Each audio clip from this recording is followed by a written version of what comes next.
A ver, vámonos por partes, porque, a ver, sin duda una de las máximas para poder hablar de transparencia en un gobierno, pues es que las compras públicas deben de garantizar bienes y servicios de la máxima calidad, pero además al mejor precio posible. Y eso implica, ¿sabe qué? Un pequeño detalle: competencia. Si no hay competencia, pues entonces, ¿de qué tipo de transparencia podríamos estar hablando? ¿De qué tipo de combate a la corrupción? Que dicho sea de paso, ha sido parte también pues de esta bandera, de este estandarte del gobierno federal actual. Es por eso que hoy le agradezco mucho a Pablo Montes, coordinador anticorrupción del INCO, que nos acompaña hoy para poder platicar acerca de estos temas. Querido Pablo, ¿cómo estás? Buenas tardes. Hola, ¿qué tal? Muy buenas tardes. Muchas gracias por la invitación. Oye, platícanos, por favor, ¿hay competencia, transparencia y también cumplimiento de la ley en la actual administración? ¿O qué es lo que perciben ustedes a través de estos estudios que han realizado en el INCO?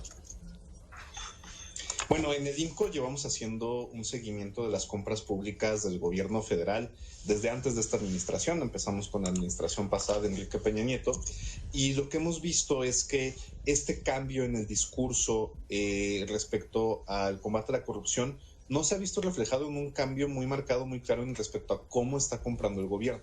Vemos una tendencia que se mantiene en donde las adjudicaciones directas siguen siendo el principal medio por el cual el gobierno compra, y también vemos que también es el medio por el que más dinero le está apostando el gobierno, ¿no? Hemos visto un aumento, una tendencia creciente respecto a la cantidad de recursos que se hacen por adjudicación directa o invitación restringida, y esto nos lleva a concluir que la competencia es la gran ausente en las compras del gobierno federal, y esto es alarmante porque los procesos sin competencia conllevan riesgos de corrupción importantes, y también porque cuando no ponemos a competir a las empresas, no nos estamos asegurando de que consigamos los mejores precios y la mejor calidad en los bienes que compra el gobierno en el mercado.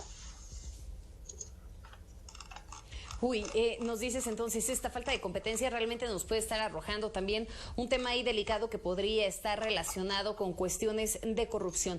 Dime una cosa, basado en estos hallazgos que ustedes han pues, valga la redundancia, encontrado a través de los estudios que han hecho en el INCO, ¿cómo podríamos comparar esta administración con la anterior, que es la que se han encargado de estudiar, con la de Enrique Peña Nieto? Pues mira, si comparamos el número de contratos, vemos que en el último año de gobierno de Enrique Peña Nieto, el 80.8% de las compras se realizó por adjudicación directa. En el primer año de Andrés Manuel López Obrador, el 80.4%, o sea, se mantiene prácticamente igual cuando vemos número de contratos. Ahora, los contratos pueden ser de un monto chiquito, de un monto grande, entonces importa ver también, o lo más importante es ver el dinero. Vemos que en el último año de gobierno de Enrique Peña Nieto se adjudicó el 34.9% de los recursos en adjudicación directa, y para 2019, el primero de López Obrador, esto creció a 38.9%. O sea, sí hay un incremento en el dinero que se está contratando por adjudicación directa, y cuando lo comparamos respecto a licitación pública con procesos de excepción, es decir, adjudicación e invitación, vemos que es prácticamente ya lo mismo. 1 de cada 2 pesos se está entregando mediante procesos de excepción, y como procesos de excepción no deberían de ser la norma, y lamentablemente estamos viendo que la tendencia es creciente. Entonces, ¿realmente no se está cumpliendo esta promesa del combate a la corrupción? O no sé cómo interpretarlo, Pablo, porque de pronto pues hemos escuchado en reiteradas ocasiones que el discurso del presidente pues va encaminado a esto, ¿no? A la bandera de la lucha contra la corrupción. De pronto parecería que pues estamos inmersos en una estrategia sin que verdaderamente nos estemos moviendo hacia esa premisa. Dime qué hay, por ejemplo, en este caso concretamente, del papel que está jugando la Unidad de Inteligencia Financiera en el combate a la corrupción. Tú que conoces perfectamente estos temas. Pues mira, es importante mencionar primero que una adjudicación directa no es sinónimo de corrupción. Sí es importante decir que una adjudicación directa es un vehículo por el cual normalmente se hacen los desvíos de recursos, y por lo tanto es importante limitarlo y monitorearlo. No estamos viendo en términos de compras públicas que hay una estrategia basada en fomentar las licitaciones y en mejorar la transparencia. Hay una discusión y se estará discutiendo en las próximas semanas reformas a la ley de adquisiciones, en donde deberíamos de ver que si la estrategia en verdad es mejorar el nivel de competencia en las compras públicas y la transparencia, deberíamos de ver reformas que estén limitando la adjudicación directa. De lo contrario, este discurso no se vería reflejado en las acciones, entendiendo que debemos de fomentar siempre la competencia para tener compras públicas libres de corrupción y compras públicas eficientes. En términos del resto de las acciones, hemos visto que ha habido un avance respecto a la publicidad de ciertos casos, respecto a las críticas del gobierno anterior, pero lo más importante en una política anticorrupción es tomar acciones para prevenirla desde en el gobierno actual. Todos los gobiernos del mundo, absolutamente en todos los países del mundo, tienen corrupción. No se trata de una cuestión de buenos o malos, o nosotros somos honestos, entonces ya no hay corrupción, sino que entendiendo que siempre va a haber corrupción en mayor o menor medida, se tienen que generar los mecanismos para detectarla, para atajarla, prevenirla y también sancionarla. Y lo que hemos estado viendo es que estos mecanismos se han estado evitando bajo un discurso de que ya no hay corrupción. Y esto obviamente no nos va a dar buenos resultados en la materia. Oye, ahora dime una cosa, ustedes, si bien recuerdo el año pasado, incluso un poco antes, cuando estaba todavía Enrique Peña Nieto en el 2018, hacían un estudio muy preciso en donde mencionaban cuáles eran las áreas más susceptibles a corrupción, ¿no? Lo implementaban como ahí una serie de focos rojos, justamente por esto, por la entrega de las adjudicaciones directas. ¿Qué podríamos decir hoy en la actual administración? ¿Cuáles serían esas dependencias más susceptibles a poder estar cometiendo un acto de corrupción? O bien que pues finalmente merecen toda la atención por esta entrega de las adjudicaciones directas. Ahorita las áreas prioritarias o donde podrían aparecer más focos rojos, evidentemente es en el sector salud.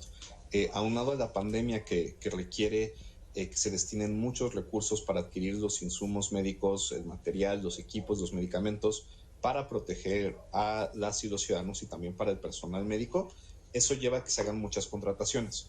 Justo en el mes de julio, agosto, sacamos un estudio desde el INCO en donde analizamos las compras que se habían hecho para la pandemia y en donde la opacidad y la discrecionalidad eran, los grandes roles que había jugado la contratación en estos meses. Yo creo que se mantiene entonces el foco en la salud, pero también en los programas prioritarios. Va a ser muy importante ver cómo, además del impulso que se esté dando a la compra de medicamentos o insumos médicos, también hay que ver cómo los programas de asistencia social que se están implementando pueden entonces verse afectados por riesgos de corrupción, ya que el gobierno le está apostando a ellos para salir de la crisis económica. Estas dos van a ser focos que tenemos que seguir revisando y que por supuesto desde el INCO seguiremos sacando estudios para intentar identificar estos riesgos y mejorarlos. Al final de cuentas, nuestra labor desde sociedad civil no es simplemente evidenciar, sino también proponer la mejora. Oye, Pablo, en este sentido, ¿crece el riesgo ahora con el proceso electoral que ya está en puerta? Sí, sin duda alguna, la corrupción está muy ligada a los procesos electorales. Lo hemos visto tanto en los casos ahora de la estafa maestra, de Odebrecht, de Javier y César Duarte. Muchas veces los contratos públicos son desviados, los recursos son desviados para atender necesidades electorales. Entonces hay que prestar especial atención en lo que estén haciendo los tres niveles de gobierno en términos de compras públicas y también mejorar el monitoreo y la fiscalización de las campañas electorales para asegurarnos de que no esté saliendo dinero indebido de los contratos públicos, pero tampoco esté entrando a las campañas políticas. Bien, ya para poder concluir, Pablo, con esta entrevista, ¿qué hay, por ejemplo, en el caso de los estados? ¿También se han encargado de estudiarlos, de saber cuáles son aquellos estados que pueden llegar a estar presentando una mayor opacidad al momento de realizar estas compras? En el caso de los estados es una situación un poco más compleja porque la mayoría de los estados carece de un sistema de compras como Compranet donde podamos utilizar y analizar los datos. Hemos estado trabajando muy de cerca, por ejemplo, con estados como Chihuahua, como Guanajuato, justamente desarrollando plataformas electrónicas que nos permitan tener bases de datos de las compras, pero la opacidad es mayor a nivel estatal y mucho más a nivel municipal. Entonces es importante que cualquier mejoría que se esté haciendo a través del Sistema Nacional Anticorrupción o de la Plataforma Digital Nacional voltee a ver a los estados, porque al final de cuentas es por donde transita muchísimo dinero de compras públicas y donde mayor opacidad hay. Sí, me queda clarísimo. Entonces, aquí la solución es, pues de entrada, el poder generar las acciones necesarias para prevenir esa corrupción y al mismo tiempo para poderla sancionar, retomando parte de tus palabras y para que podamos concluir.